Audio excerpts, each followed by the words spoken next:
Amen. It's a great privilege po na matasa na ating pastor na magbigay ng mensahe ngayong gabi. Tayo po tayong lahat and grab your King James Bible. Amen. The inspired and preserved Word of God. Isaiah chapter number 53. We'll read several verses from verse number 1 hanggang verse number 6. Isaiah chapter number 53. I'm gonna read verse 1, you read verse number 2. Hanggang makarating po tayo sa verse number 6. Are you there? Amen? Sabi po ng Bible sa verse number 1, Who hath believed our report? And to whom is the arm of the Lord revealed?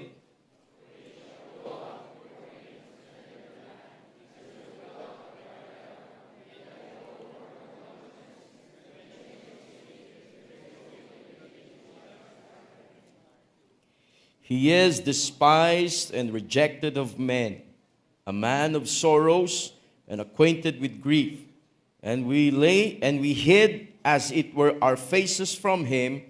He was despised, and we esteemed him not.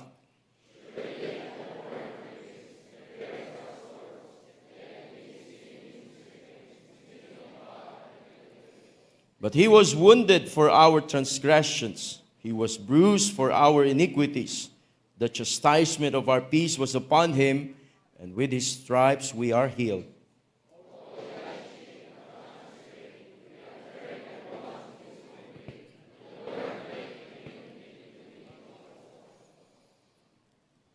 Yung salitang sorrows ay 2 beses pong binanggit dito sa verses na ating binasa. Una po sa verse number 3, sinabi ng Bible, He is despised and rejected of men, a man of sorrows. And then sa verse number 4, surely He hath borne our griefs and carried our sorrows. A very simple message tonight, a man of sorrows carrying our sorrows. Dakilang Diyos, salamat po sa privilege na binigay niyo po sa amin ngayong gabi, na pag-aralan namin ang inyong salita.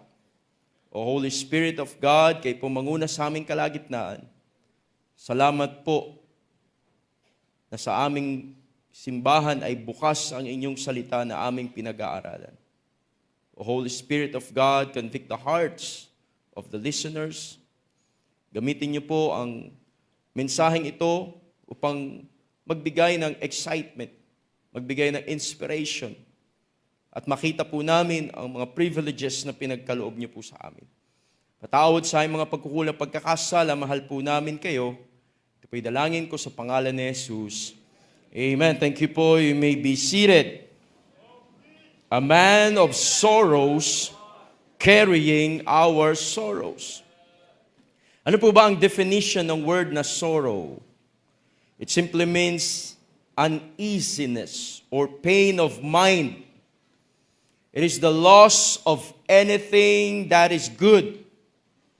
Ito'y situation na meron kang frustrated hopes. Ito'y na-experience ng isang tao na meron siyang pasakit na hindi niya maintindihan. The pain and toil of it. It is a situation more intense than suffering. Hindi basta-basta ang salitang sorrow. But can you imagine why was Jesus called a man of sorrows? If we are going to study the life of the Lord Jesus Christ during His earthly ministry, ay mas lalo nating mauunawaan why was He called a man of sorrows. And I believe sa bawat isa sa atin ay nauunawaan din natin ang kalagayan ng isang tao na dumarating sa kanyang buhay na hindi lahat maalwan. At yung reality ng buhay na kanyang pinagdadaanan, mayroong mga problems, mayroong mga pains, mayroong mga struggles in life. Pero ang tanong na pumapasok sa ating isipan, bakit kailangan pang maranasan din ito ng ating tagapagligtas? Why was Jesus called a man of sorrows? Ang Panginoong Kristo during His time dito sa lupa, nung siya ay naparito, God became a man. Pero ang Panginoon ay hindi exempted sa mga temptations na dumarating sa Kanya because He suffered temptations. Tingnan niyo po sa Hebrews chapter 4. Hebrews chapter 4, verse number 15. Ang sabi ng Bible sa verse 15, "For we have not an high priest which cannot be touched with the feeling of our infirmities, but was in all points tempted like as we are, yet without sin." He was tempted on all points, like as we are. Kaya nga ang Panginoong Kristo, naranasan niya yan. He suffered temptations. Hindi naging maalwan para sa Panginoon nung siya ay nabuhay dito sa mundong ito. Not only he suffered temptations, he was rejected by his own hometown. Can you imagine? Paano kaya yung feeling na ikaw ay i-reject ng iyong sariling bayan?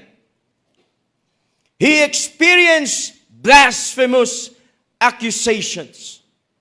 Hindi basta-basta ang binabato nila sa Panginoon. He receives deceitful questions, watching and waiting for His words na gagamitin para siya ay i-accuse. Tingnan niyo po sa Luke chapter 20. Luke chapter 20, verse number 20.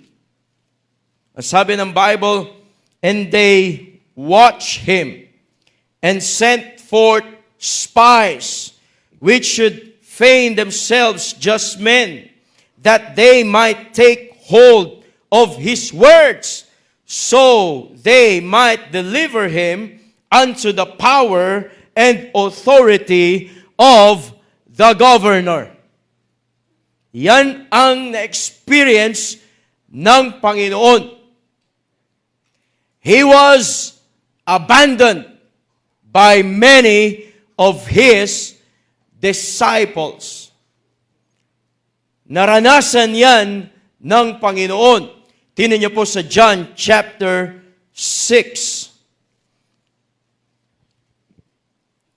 Actually, ito yung verse sa Bible na John chapter 6, verse 66. Diyan mo makikita yung 666.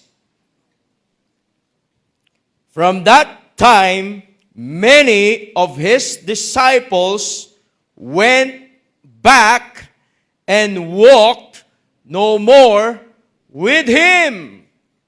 Hindi ito magaan na pagkakataon sa buhay ng Panginoon, because His very own disciples went back and walked no more with Him.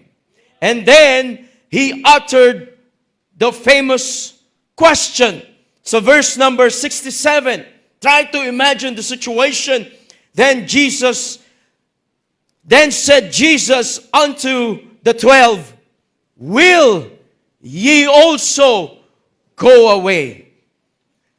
Hindi ito masayang pagtatanong ng Panginoon.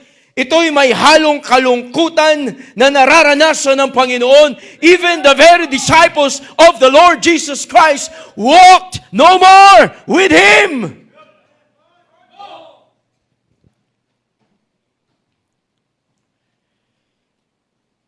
He endured the ridicule by members of His own brethren. His own brethren. Tingnan niyo po sa John chapter 7. Verse number 5. For neither did his brethren believe in him. Neither did his brethren believe in him. Now, during the time of his earthly ministry, alam na ng Panginoon kung ano yung paparating sa kanya. At habang tumatagal, ay nararamdaman niya yung bigat at yung mangyayari according to what the prophecy says. Luke chapter 18. Luke chapter 18, verse number 31. Sabi ng Bible, then he took unto him the 12 and said unto them, behold, we go up to Jerusalem, and all things that are written by the prophets concerning the Son of Man shall be accomplished. Verse 32, for he shall be delivered unto the Gentiles, and shall be mocked, and spitefully entreated, and spitted on, and they shall scourge him, and put him to death, and the third day he shall rise again. And verse 34, ito yung nakakalungkot. And they understood none of these things. And this saying was hid from them. Neither knew they the things which were spoken. Alam ng Panginoon yung paparating sa kanya, yung mabigat na mangyayari, and yet, yung mga kasama niya, ay instead na sila ay magbigay ng comfort, hindi pa nauunawaan yung kanyang sinasabi.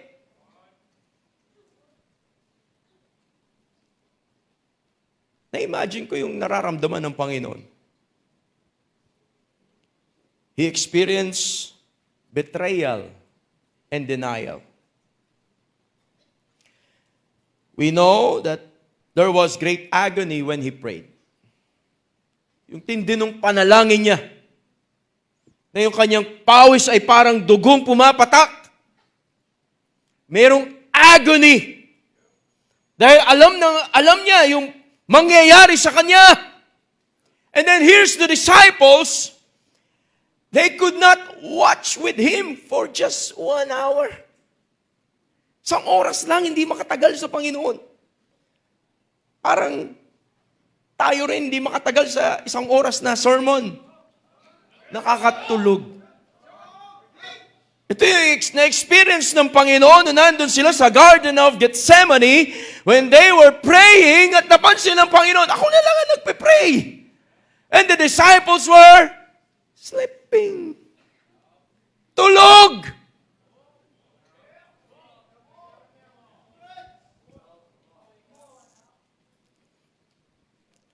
He experienced the kiss of Judas.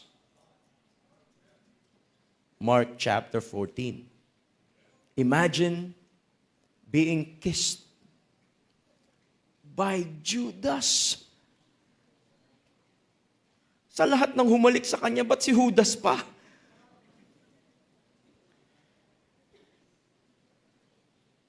It seems maganda sa harap, pero sa likod, yun ang naranasan ng Panginoon. He experienced that kiss. He was arrested and bound. John chapter 18. John chapter 18. Verse number 13.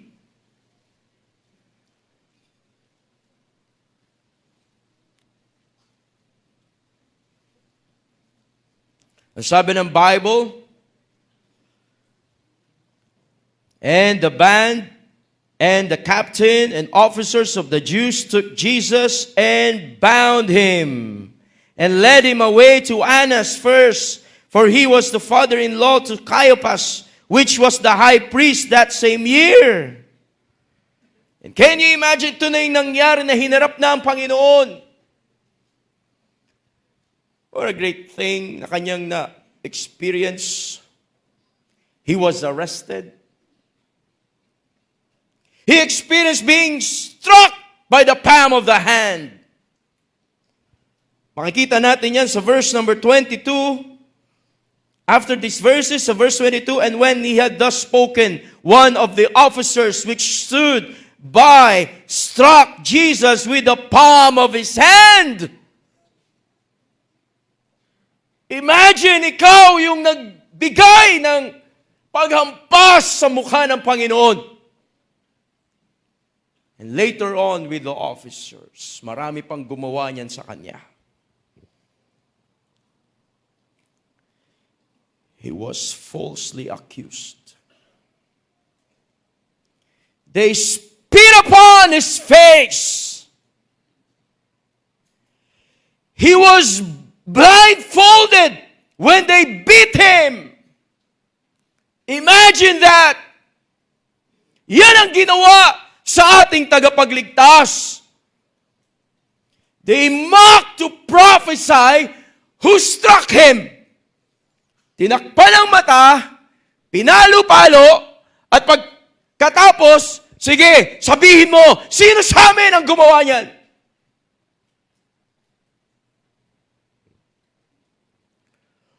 False charges were made against him. Luke chapter 23.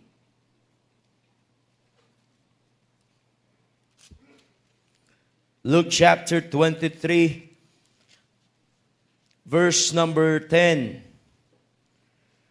And the chief priests and scribes stood and vehemently accused him.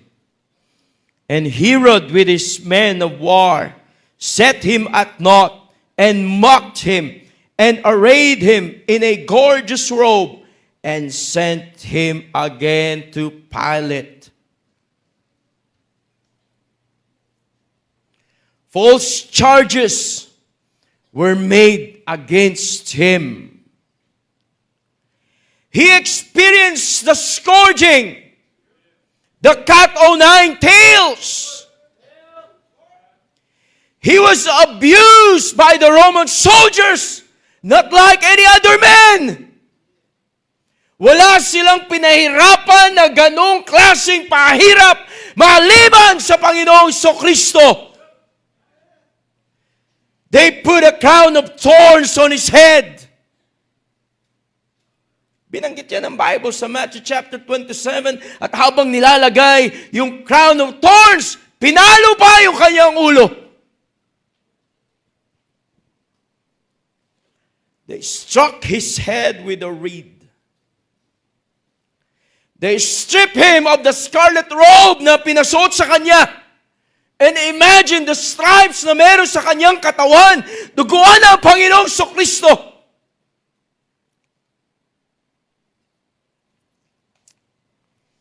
He refused to drink the wine mixed with gall. It's their custom and tradition na pinapainom talaga nun para hindi maramdaman yung sakit. But the Lord Jesus Christ refused to drink it. He wanted to feel the pain. Gusto niyang maramdaman kung gaano kasakit itong nangyayari sa kanya. He was nailed to the cross. Wala pong Romans na pwedeng ipako sa krus. Yan ay nasa batas nila. Dahil ang crucifixion, yan ay para sa mga slaves. Para yan sa mabababa mga tao. And the Lord Jesus Christ, He became obedient unto death, even the death of the cross. He experienced the sting of death. The sting of death. Yung ayaw maranasan ng tao, yung siya'y mamatay. And yet, Jesus Christ became obedient unto death. Na yung kamatayan pa niya is very humiliating. Nakatulad na lang sana yung pinipili nila sa custom and tradition nila na pumukuha sila ng sheep na without spot and without blemish, na yun ay papatayin lang nila, gigilitan lang nila yung leeg. Pero ang Panginoon, hindi basta-basta yung nangyari sa Kanya. Dahil yung custom and tradition na kanilang ginagawa ay simply pictures the Lord Jesus Christ. Yung totoong isa-sacrifice ay walang iba kung hindi ang Panginoon.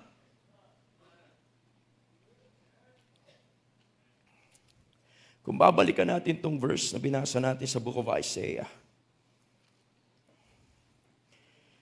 Isaiah chapter 53, verse number 5. Sabi ng Bible, but He was wounded for our transgressions. He was bruised for our iniquities.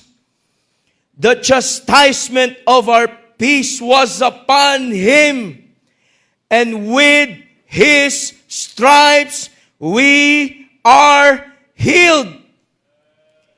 All we like sheep have gone astray.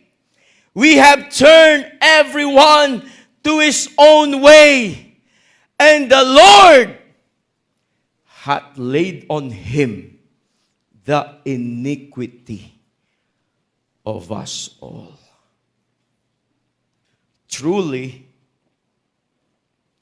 He was a man of sorrows, carrying our sorrows. Walang pwedeng pumantay sa sakripisyo na binigay ng ating Panginoon para sa bawat isa sa atin.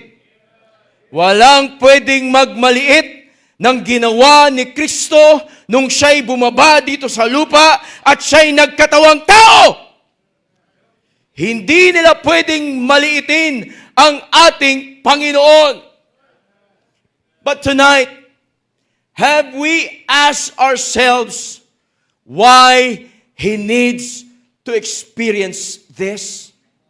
Naisip ba natin, bakit pa kailangang maranasan ito ng ating tagapagligtas? Tonight, you may think you are deprived of so many good things in life, pero hindi mo ba naisip kung ano yung na-experience ng ating tagapagligtas? Tonight, you may have a problem in your mind that nobody can solve it, pero naisip mo na ba kung anong problema, kung gaano kasakit yung naranasan ng ating tagapagligtas?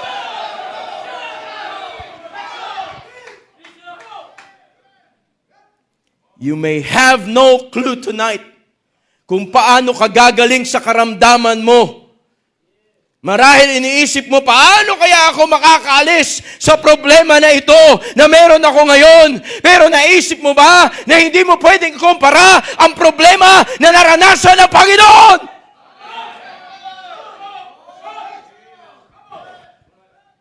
He faced those problems.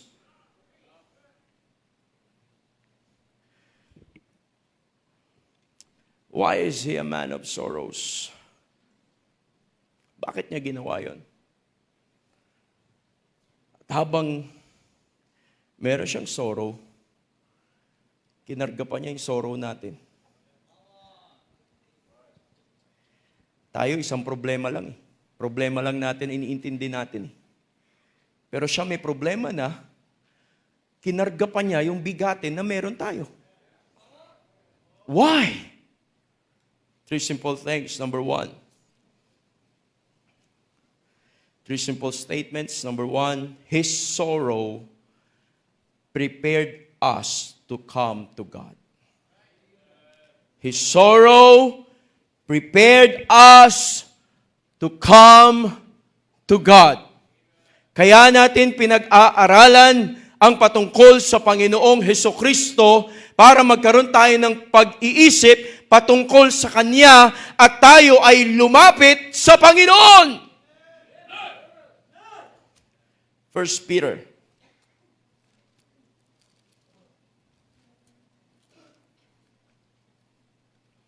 1 Peter chapter 3, verse number 18. Sabi ng Bible sa verse number 18, "For Christ also hath once suffered for sins, the just for the unjust, that he might bring us to God, being put to death in the flesh, but quickened by the Spirit." Yan ang dahilan kung bakit naghirap ang Panginoon. Para maging madali sa atin na maunawaan natin at tayo lumapit sa Panginoon because somebody gave His life for us. Now, yung naranasan ng Panginoon, His sorrow reveals the terribleness of sin.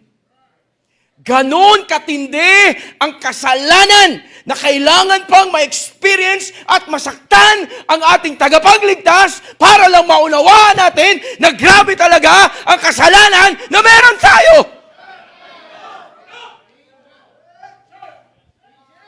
Matindi na ang kasalanan, ang tindi pa ng consequences nito. For the wages of sin is death. Naunawaan po ba natin na nahiwalay tayo sa Diyos? At bilang nahiwalay sa Diyos, kapag tayo namatay, we will go straight to the devil's hell. Papunta tayo ng impyerno bilang makasalanan. Sa impyerno, merong apoy na hindi namamatay. Merong od na hindi namamatay. And we will be there forever and ever and ever without Christ.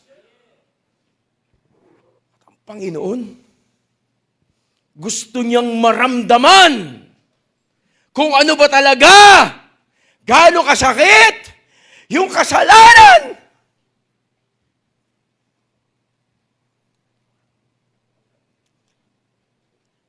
Grabing kasalanan natin.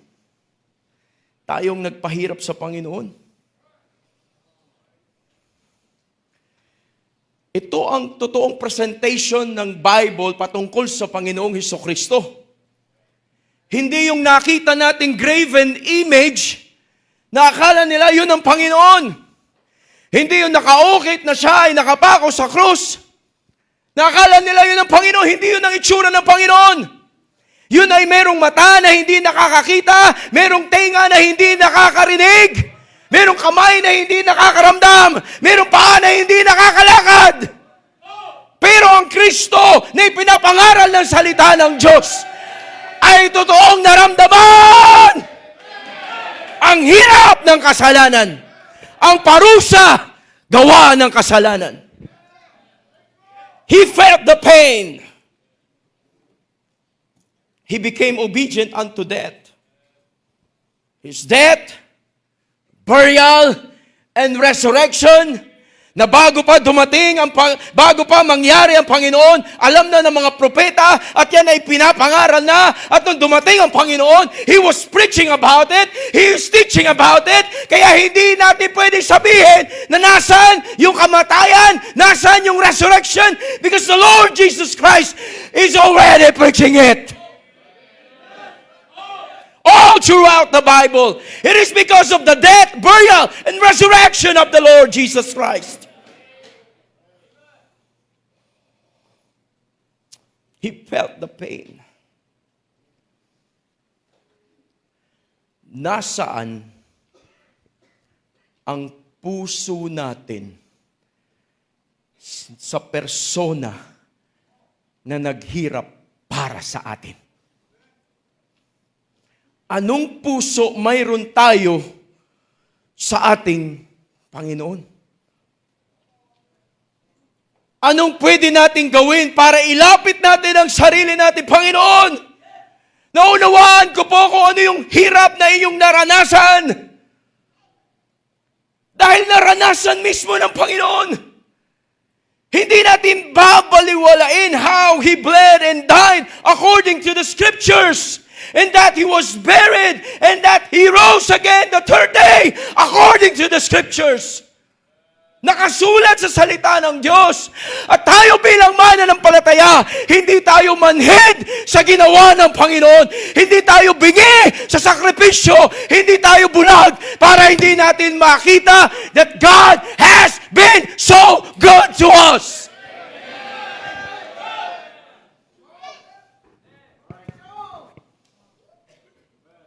His sorrow prepared us to come to God. Number two, His sorrow proves He is the high priest for us. His sorrow proves He is the high priest for us. It's their custom and tradition during the Old Testament time na merong tumatayong high priest na siya yung pumapasok doon sa Holy of Holies na kapag tinanggap ng Panginoon yung offering, makakauwi yung high priest na siya'y buhay. Pero pag hindi tinanggap ng Panginoon, meron siyang tali at siya'y hihilahin na lang na siya'y patay na. Ibig sabihin, merong tumatayong lalaki in behalf of the people of God. Naranasan ng Panginoon ang pasakit dahil gusto niyang makita natin. He will prove that He is the high priest for us. Ano nga naman ang pakiramdam ng tupa na walang blemish, without spot, sa totoong mga taong nililigtas? Walang pakialam yon. Pero yung Panginoong Kristo as our high priest. Tignan niyo po, Hebrews chapter 2. Verse number 10. For it became Him, for whom are all things, and by whom are all things, and bringing many sons unto glory, to make the captain of their salvation perfect through sufferings. Can you imagine that? Wala tayong pwedeng masabi na may iba pa.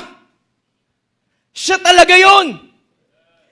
Perfect through sufferings.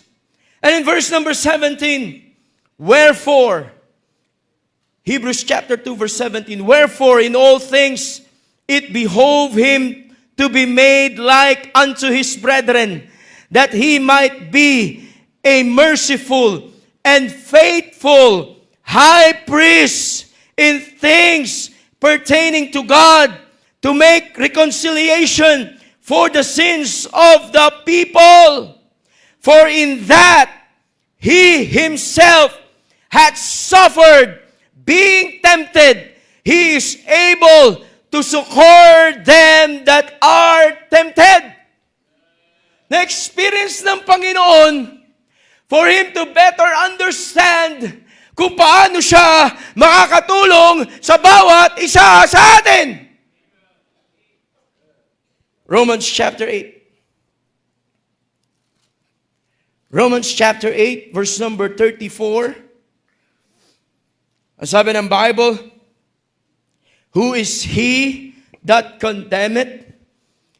It is Christ that died, yea, rather, that is risen again, who is even at the right hand of God, who also maketh intercession for us. Who shall separate us from the love of Christ? Shall tribulation, or distress, or persecution, or famine, or nakedness, or peril, or sword? As it is written, for thy sake we are killed all the day long. We are accounted as sheep for the slaughter. Nay, in all these things we are more than conquerors through Him that loved us. For I am persuaded that neither death, nor life, nor angels, nor principalities, nor powers, nor things present, nor things to come, nor height, nor depth, nor any other creature shall separate us from the love of God, which is in Christ Jesus our Lord. God loves us so much. The Lord Jesus Christ loves us so much. And He's very much willing to intercede for us. This is the reason why He understands us. Nauunawaan ka ng Panginoon. Kaya nga dapat tayong lumapit sa Kanya as our high priest dahil siya ang nakakaunawa sa atin. Kaya katulad ng naranasan ng Panginoon, habang siya'y nasasaktan, siya'y nagpapatuloy, ganun ka rin naman na ikaw at ako ay na-appreciate ng Diyos kung tayo ay nakikita niya na nagpapatuloy kahit tayo ay nasasaktan.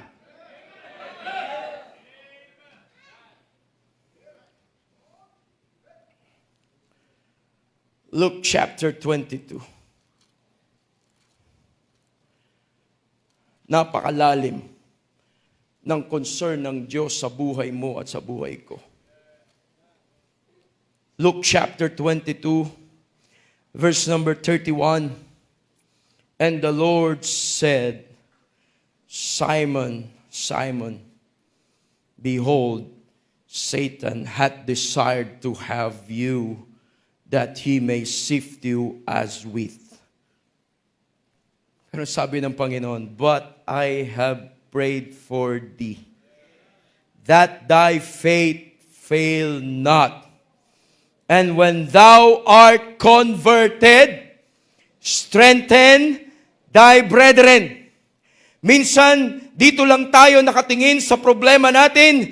Hindi natin nakikita yung panalangin ng Diyos. Hindi natin nakikita yung concern ng Diyos sa atin, sa ating pagpapatuloy, dahil pinapaunawa ng Diyos na wala siyang ibang gagamitin sa ating mga kapatid. Sa laman at kapatid, espiritual, kung hindi ikaw na na-revive. Pero kung ikaw ay mananatili na bagsak, discourage, walang pakialam salita ng Diyos at ayaw mong bumalik sa Panginoon, paano mo mawiwin ang iyong pamilya? Paano mo mawiwin yung iyong kaibigan, yung iyong kapitbahay? Pero sabi ng Panginoon, but I have prayed for thee, that thy faith fail not. And when thou art converted, strengthen thy brethren. He's not expecting you na ikaw ay bagsak ngayon at ikaw ay mag-i-encourage ng iba.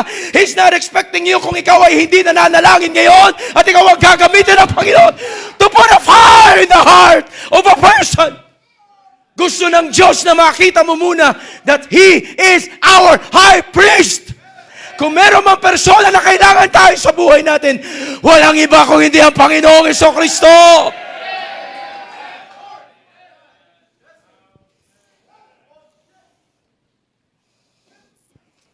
We need God's mercy and grace in our lives.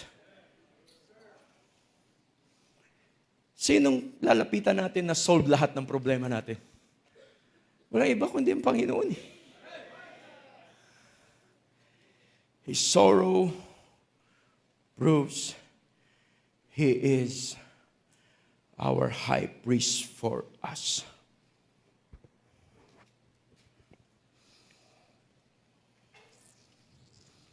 Alam ng Diyos kung saan ka nasasaktan.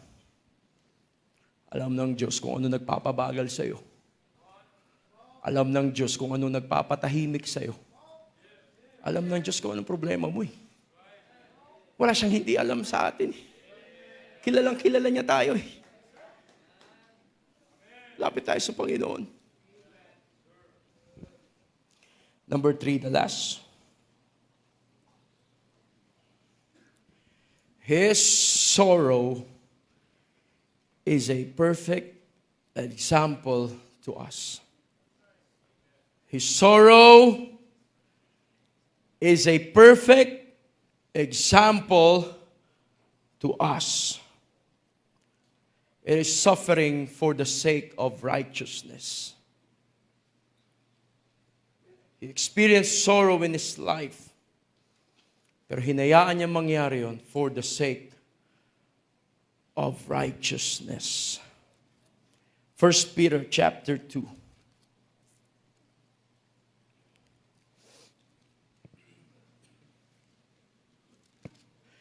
First Peter chapter 2, verse number 20.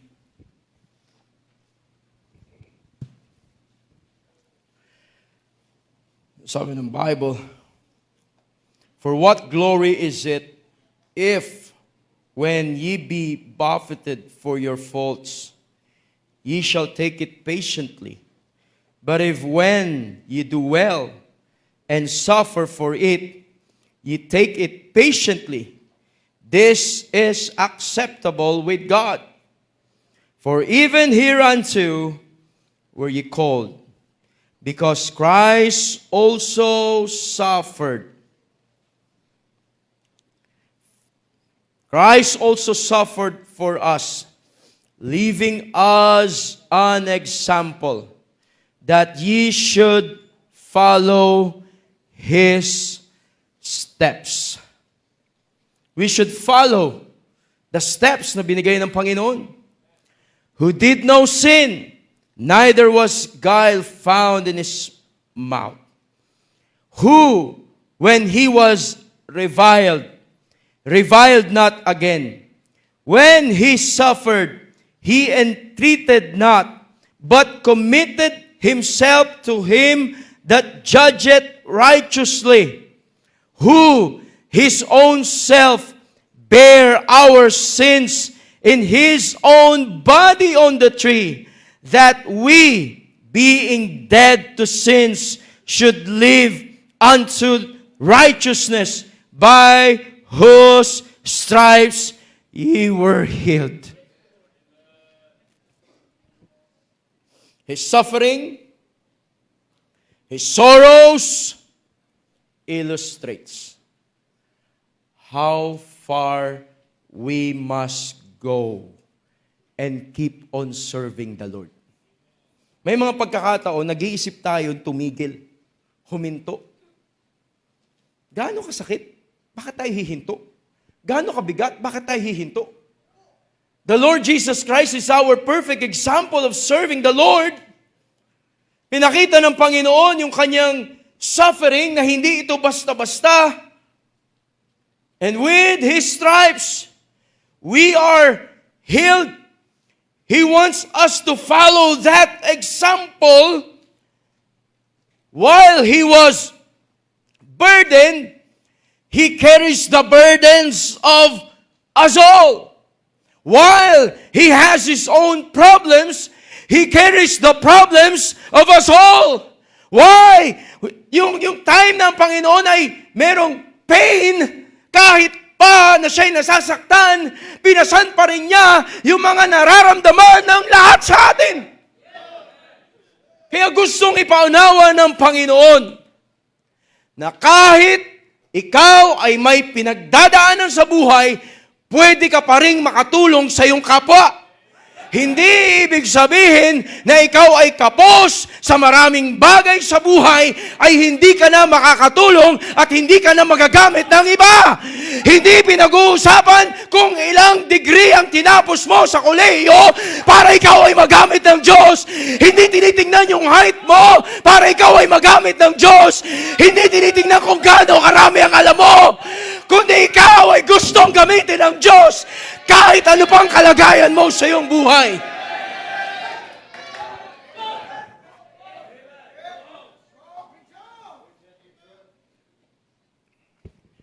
First Peter chapter 4, verse 12. Beloved, think it not strange concerning the fiery trial which is to try you, as though some strange thing happened unto you. But rejoice, inasmuch as ye are partakers of Christ's sufferings, that when His glory shall be revealed, ye may be glad also with exceeding joy. If ye be reproached for the name of Christ. Happy are ye, for the Spirit of glory and of God rested upon you. On their part, he is evil spoken of, but on your part, he is glorified. But let none of you suffer as a murderer, or as a thief, or as an evildoer, or as a busybody in other men's matters. Yet, if any man suffer as a Christian, let him not be ashamed, but let him glorify God on his behalf. Sabihin na nila lahat ng gusto nilang sabihin sa isang Kristiyano katulad mo at katulad ko. Wala tayong pakialam dahil ang mga bagay na yan ay nakapagbigay papuri sa Diyos. We may be persecuted in this world. Tatawanan nila tayo dahil may dala kang Biblia. Tatawanan ka nila dahil nag-surrender ka ng buhay mo sa Panginoon. So be it. Sabihin na nila, bakit ka pa nagpapatuloy dyan? Bakit hanggang ngayon, ikaw ay worker pa rin dyan sa Christian Bible Baptist Church? So be it!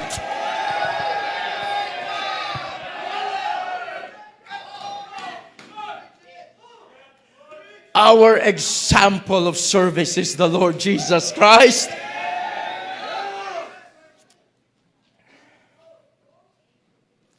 He's simply saying, you're not alone in this world.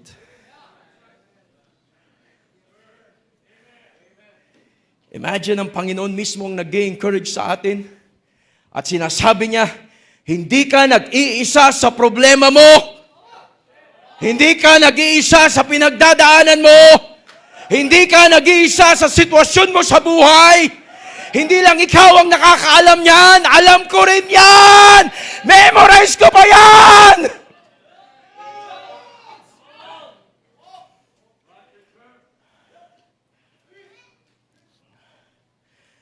Kaya dapat kilala natin ang Kristong namatay sa krus ng Kalbaryo.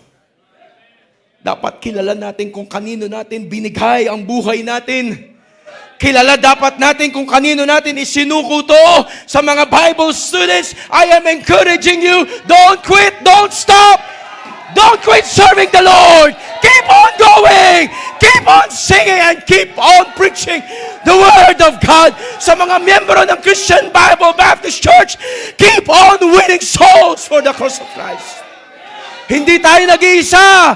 Kasama natin ang Panginoon. Ang pangako ng Panginoon, I am with you always, even unto the end of the world. Ang Panginoon nahirapan. A man of sorrows, carrying our sorrows. Now I know, bakit kailangan maghirap ng ganong katindi ang Panginoon? Para walang magmalaki sa harapan ng Diyos. Lord, hindi niyo po ako naunawaan. Haharap tayo sa Panginoon, Lord, thank you. Yung nararanasan ko ay mas matindi pa ang naranasan niyo. That's why I need to keep on serving the Lord. Dakilang Diyos, salamat po sa inyong salita. We are so thankful for what you did for us. Salamat po sa inyong salita na nagpapatotoo gaano kahirap, gaano ang sakit na inyong dinanas upang ipaunawa sa amin ang problema ng sangkatauhan, ang kasalanan. Salamat po na ang kabayaran ng kasalanan ay nabayaran na sa krus ng Kalbaryo. Salamat sa mga sumampalataya sa inyo at salamat sa mga naglilingkod sa inyo. Bless you po, Panginoon, ang invitation tonight. O Holy Spirit of God, kayo po ang mangusap sa puso't isipan ng bawat isa. You are our great Lord and Savior King. Thank you for being our high priest. In Jesus' name I pray. Amen. Tonight, kayo po tayong lahat. Hindi ko po alam kung saan bahagi ng mensahe ng usap ang Panginoon sa inyong puso. But we have this old-fashioned altar to come. Let's come and talk to God right here, right now. Kausapin natin ang Panginoon. Sabihin mo. Kung ano yung hindi mo masabi sa iyong kapwa, sabihin mo sa Panginoon. And for sure, He's the one who understands each and every one.